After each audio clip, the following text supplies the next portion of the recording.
नगर निगम के दिल्ली नगर निगम के एमसीडी के अभी चुनाव होने वाले थे 9 तारीख को।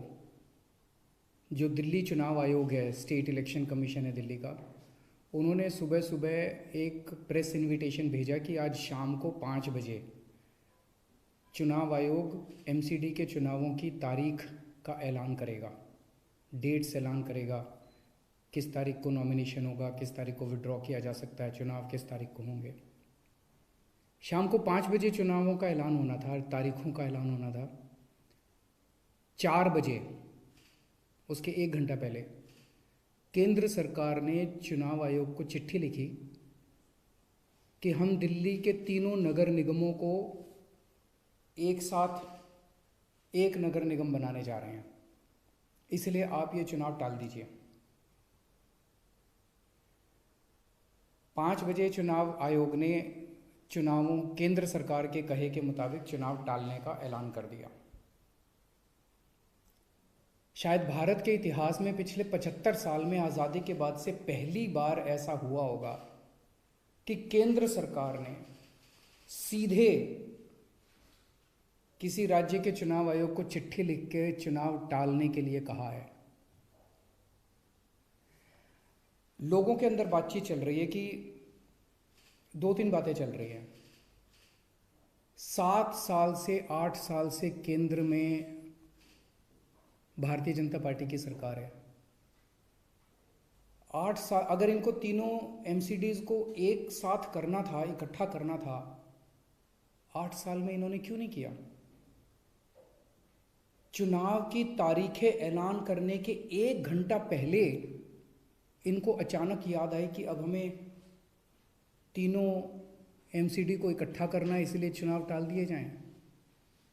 तो लोग कह रहे हैं कि एमसीडी को इकट्ठा करना, एक करना तो बहाना है, मकसद चुनाव टालने का था।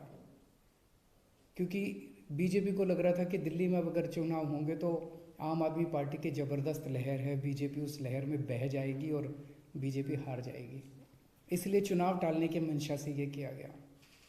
दूसरा, ये भी लोग कह रहे हैं कि चुनावों का तीनों नगर निगम एक साथ करने से क्या लेना देना है। आज 3 नगर निगम हैं दिल्ली में, 272 वार्ड हैं, कुछ इसमें कुछ इसमें कुछ इसमें। तो तीनों नगर निगम के काउंसलर अपने अलग अलग नगर निगम में बैठते हैं। चुनाव हो जाने दीजिए, अगर तीनों को इकट्ठा भी कर दोगे आप तो वो एक जगह बैठने लग जाएंगे। दोबारा चुनाव कराने की क्या जरूरत है? अभी चुनाव रोकने की क्या जरूरत है? चुनाव टालने की क्या जरूरत है? चुनाव करवाओ, नए काउंसलर आएंगे और नए काउंसलर जो भी आएंगे वो जब तक तीनों नगर निगम है तीनों में बैठ जाएंगे, एक नगर निगम होगा वो एक साथ आके बैठ जाएंगे। तो चुनाव टालने की तो ज़रूरत ही नहीं थी। लेकिन मकसद तीनों नगर निगम एक साथ करने का नहीं था। अगर करना होता तो 7 साल में कर लेते ये लोग। मकसद था चुनाव टालने का। ये देश के लिए अच्छा नहीं है, दोनों चीज़ें अच्छी नहीं हैं। जो केंद्र सरकार ने चिट्ठी लिख के चुनाव टालने को कहा वो भी ठीक नहीं है, और चुनाव आयोग केंद्र सरकार के सामने झुक गया और चुनाव टाल दिए, ये भी अच्छा नहीं है जनतंत्र के लिए। मेरी हाथ जोड़ के प्रधानमंत्री जी से अपील है, प्रधानमंत्री जी, सरकारें आती जाती रहेंगी, कल आप भी नहीं होंगे, कल मैं भी नहीं होऊंगा। हम इम्पोर्टेंट नहीं हैं, लोग इम्पोर्टेंट नहीं हैं, पार्टियां इम्पोर्टेंट नहीं हैं, देश इम्पोर्टेंट है। अगर हम चुनाव आयोग को दबाव डाल के चुनाव कैंसिल कराते हैं, इससे चुनाव आयोग कमज़ोर होता है, और चुनाव आयोग कमज़ोर होता है, चुनाव कैंसिल होते हैं तो देश कमज़ोर होता है। हम सबको मिलकर देश की रक्षा करनी है। किसी भी हालत में हमें इंस्टीट्यूशंस को कमज़ोर नहीं होने देना। मेरी आपसे हाथ जोड़ के विनती है, चुनाव कैंसिल मत कराइए। अगर चुनाव कैंसिल होते हैं, ये जनतंत्र के लिए बहुत बड़ा खतरा है। आज ये कहा जा रहा है कि हम तीनों एमसीडी एक करना चाहते हैं, इसीलिए चुनाव टाल दीजिए। कल को